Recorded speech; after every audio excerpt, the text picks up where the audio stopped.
7 अक्टूबर के हमले पर बोला हिजबुल्लाह, हमास का हमला अद्भुत था।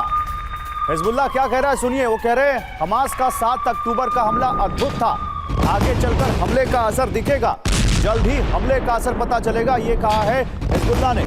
हमास ने जबरदस्त ऑपरेशन किया था, ये कहा है हिजबुल्लाह के नेता नसरुल्लाह ने।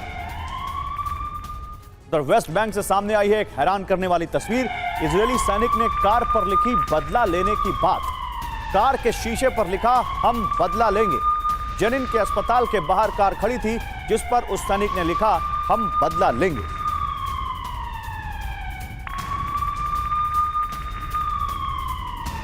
और हमास के खूनी खेल पर सनसनीखेज खुलासा हुआ है। हमास 6 महीने पहले ही करने वाला था कत्लेआम। इजरायल में अलर्ट बढ़ने से हमास ने हमला रोक दिया। आखिरकार 7 अक्टूबर को उसने खूनी हमला किया। 6 महीने पहले ही यह अटैक हो जाता। Car garage network great, claim cover great, price wait wow, price भी great. Tata AIG car insurance, trusted नाम, फैंटास्टिक नाम।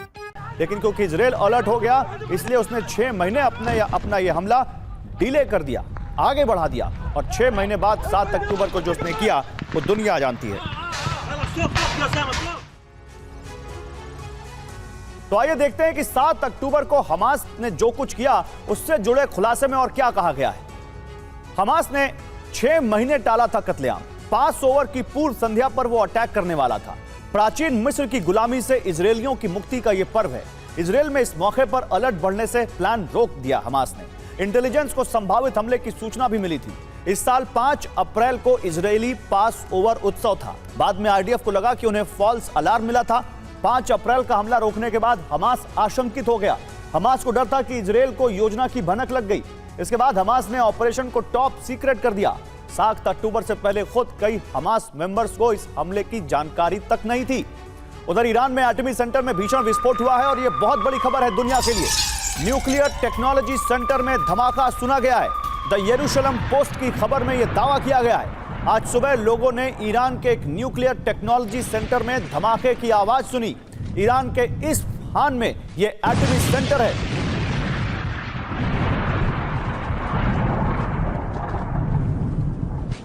और ईरान पर पश्चिमी देशों में मतभेद बढ़ गए हैं। ईरान के परमाणु कार्यक्रम पर चर्चा में मतभेद दिखे हैं।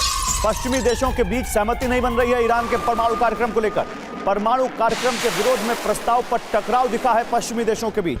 इंटरनेशनल एटॉमिक एनर्जी एजेंसी की बैठक में इस पर कोई सहमति नहीं बन पाई।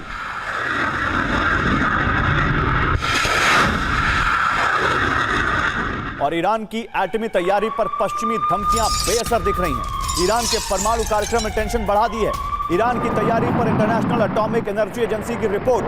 हथियार के लिए जरूरी यूरेनियम बनाने के करीब है ईरान। 3 परमाणु बमों के लिए जरूरी सामान जुटाए गए। तो ईरान के परमाणु प्लान से दुनिया में कैसे दहशत है, आइए आपको दिखाते हैं बिग वॉल पर।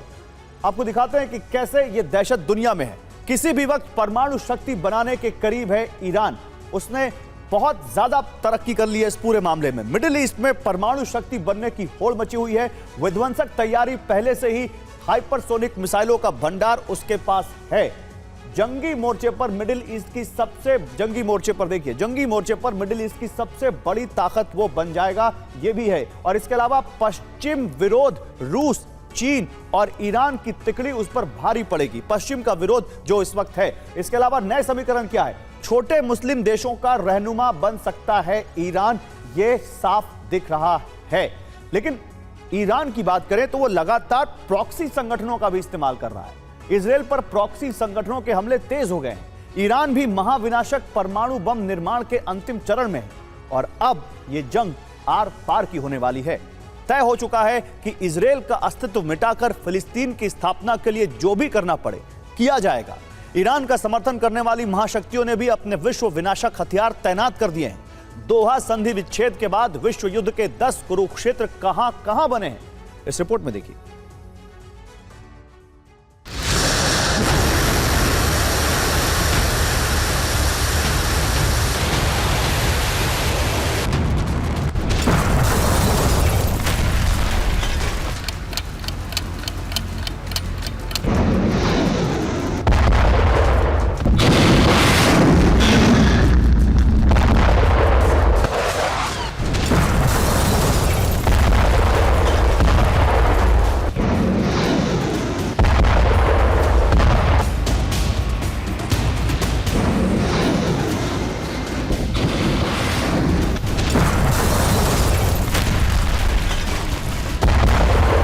गाजा युद्ध में क्षणिक विराम एक धमाके के साथ टूट गया और इस धमाके ने विश्व युद्ध के समीकरण तैयार कर दिए हैं।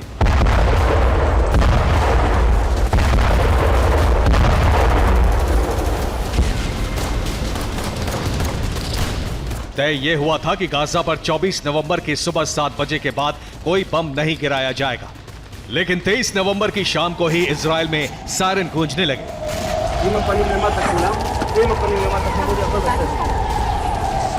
हमास ने इजराइल के तेल अवीव, स्टेरॉड और अराद पर रॉकेटों की झड़ी लगा दी।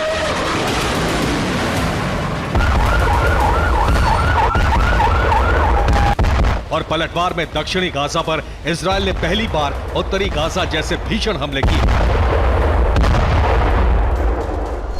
इन तस्वीरों ने यह तय कर दिया कि युद्ध में कोई विराम नहीं होगा, बल्कि अब तय हो चुका है कि महासंग्राम होगा।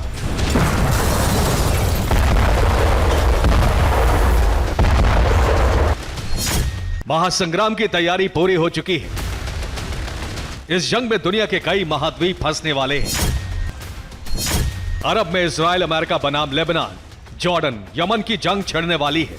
यूरोप में रूस बनाम यूक्रेन, फिनलैंड, पोलैंड और नेटो के बीच महायुद्ध छिड़ने की आशंका बढ़ गई है। एशिया में साउथ कोरिया और दक्षिण कोरिया के बीच तनातनी बढ़ गई है।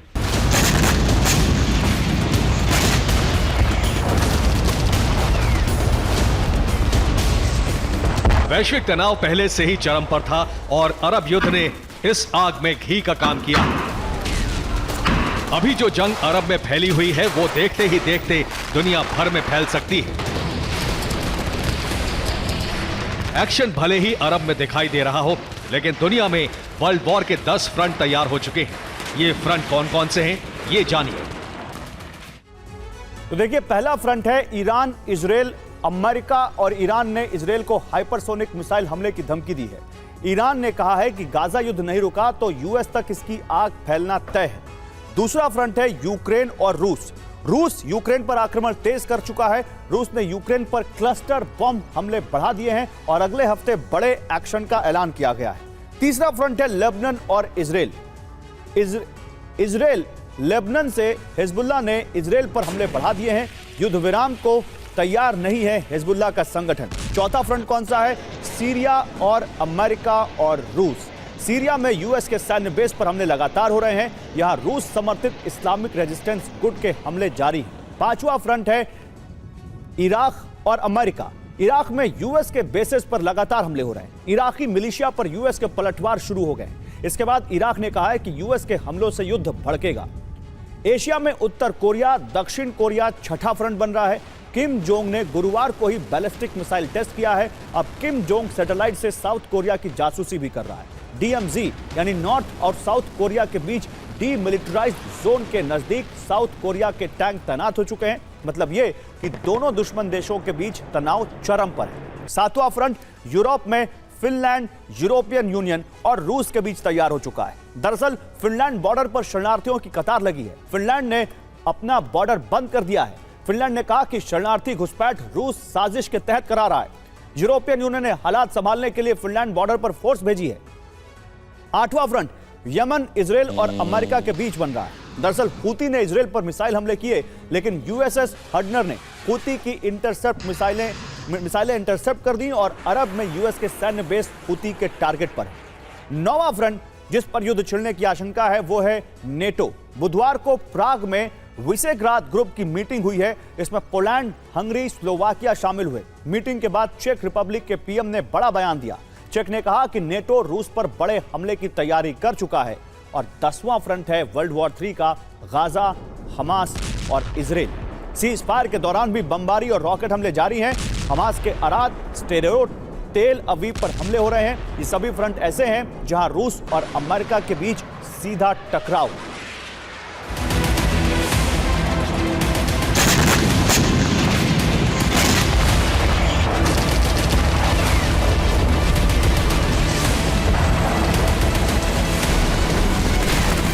युद्ध के इन 10 मोर्चों पर टकराव अमेरिका और रूस का,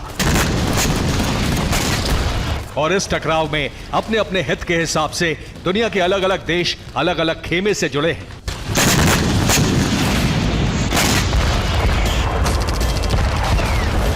अरब के युद्ध की चिंगारी दुनिया भर में फैल चुकी है और हर मोर्चे पर बड़ा एक्शन जारी है।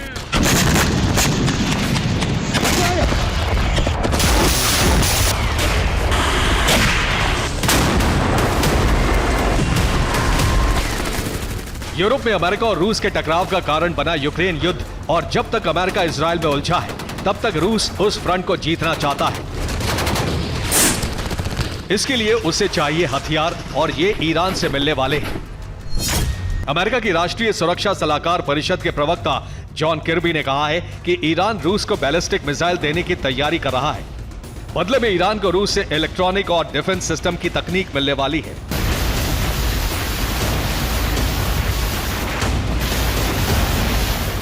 अरब में जंग छिड़ने के बाद विश्व युद्ध का सबसे बड़ा एपिसेंटर ईरान बन गया है, और ये हलचल दिखाई भी दे रही है।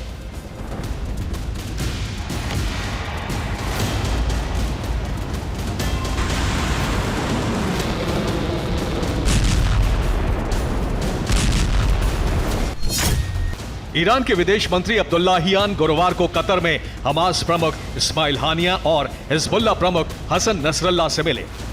इस बैठक में गाजा युद्ध पर विस्तार से चर्चा हुई और बैठक के बाद ऐलान कर दिया गया कि अगर युद्ध में ईरान उतरा तो अरब ही नहीं, दुनिया के कई हिस्सों में हालात बिगड़ जाएंगे।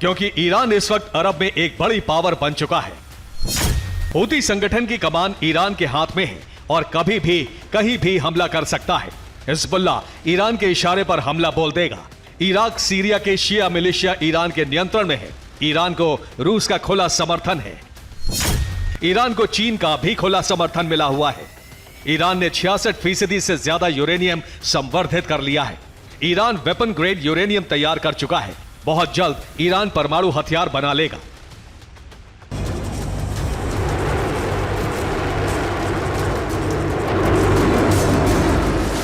हालात ऐसे हैं कि इस वक्त दुनिया के कई मोर्चों पर परमाणु खतरा मंडरा रहा है। रूस ने भी अपने सबसे विनाशक हथियारों की तैनाती कर दी है।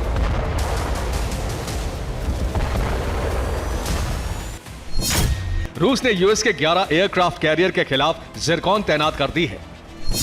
यार्स और सरमद को वॉर ड्यूटी पर तैनात कर दिया गया है।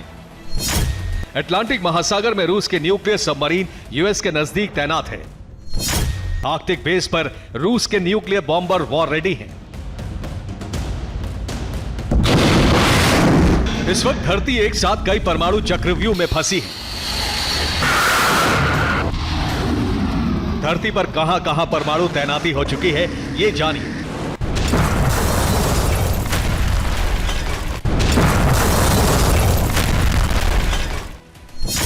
नेगेव रेगिस्तान में इजराइल के परमाणु केंद्रों पर हलचल है। नीदरलैंड्स के वॉल्केल यूएस एयरबेस पर परमाणु हथियार तैनात कर दिए गए हैं। रूस ने आईसीबीएम वॉर ड्यूटी पर तैनात कर दी है। एशिया में नॉर्थ कोरिया ने परमाणु विस्फोट की तैयारी कर ली है।